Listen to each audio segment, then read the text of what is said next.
नागपुर में कांग्रेस नेता विजय वडेट्टीवार ने केंद्र और राज्य सरकार पर एक साथ कई मुद्दों को लेकर जोरदार हमला बोला है।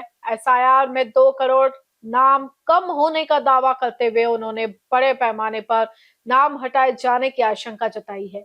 वहीं आरटीओ में कथित भ्रष्टाचार, ठेकेदारों के बकाया भुगतान और ओबीसी आरक्षण के मुद्दे पर भी वडेट्टीवार ने सरकार को घेरा है।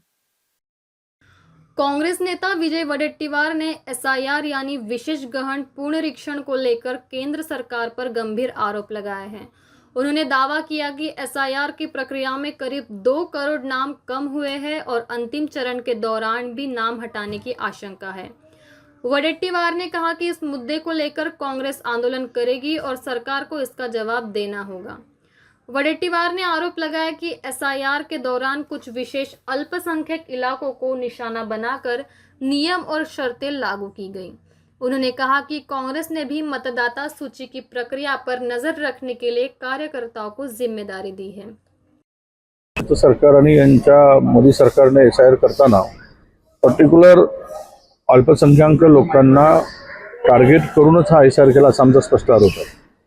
ते मतदार यांच्या विरोधातले जे काही जिथे जिथे पॉकेट आहे तिथे एसआईआर मधून कशा पद्धतीने नाव वगळता येईल त्यामुळेच त्या अनेक प्रकारच्या त्यामध्ये अटी शर्ती घातल्या आणि आज आता 2002 मध्ये मतदार यादीमध्ये नाव असायला पाहिजे।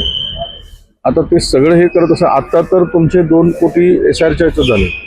मग ज्या वेळेस त्यांनी हे संपूर्ण अंतिम करत असताना डिलीशन मध्ये पुन्हा कमी करतील, डिलीट करताना अनेक लोकांना डिलीट अशी सुद्धा भीती आहे। त्यावर आमचं पूर्ण लक्ष आहे आणि जर असा काही प्रकार केला तर आम्ही याविरुद्ध जन आंदोलन करू आणि याचं उत्तर सरकारला द्यावं लागेल। पंतप्रधानांनी 15 ऑगस्टला तरुणांना किंवा विरोधकांना दिमागी नक्षल म्हणून संबोधित केलं होतं। आता दिमागी नक्षल पक्ष पुढे आला, त्याला मोठं समर्थन मिळालं।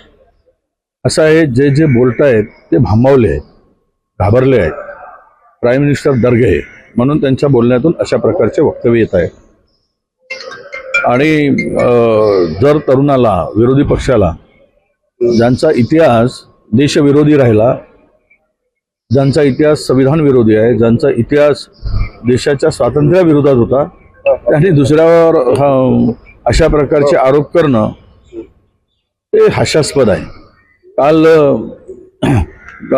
एका महाराष्ट्रातील भ्रष्टाचारी नेत्याची बायको जे भाजपमध्ये आहे तिनं काल राहुल गांधींना फोन में देशभक्ती होनी चाहिए त्याच्या आयला वेळी बाई तुला काय सांगावं, ज्यांच्या घरात ज्यांची आजी 32 गोळ्या छातीवर झेलून तिचा मृत्यू झाला, ज्याच्या वडिलांचे देहाचे तुकडे झालेत, ज्यांचे आजोबा जवळपास 11-12 वर्षे जेलात होते, ज्यांचे संपूर्ण कुटुंब जेलात होते स्वातंत्र्यासाठी, आणि ही एक राज्यातील भ्रष्टाचार नवऱ्याला वाचवण्यासाठी भाजपमध्ये गेलेली बाई, वेंगडी बाई, ती मात्र गांधीवर आरोप करते आहे।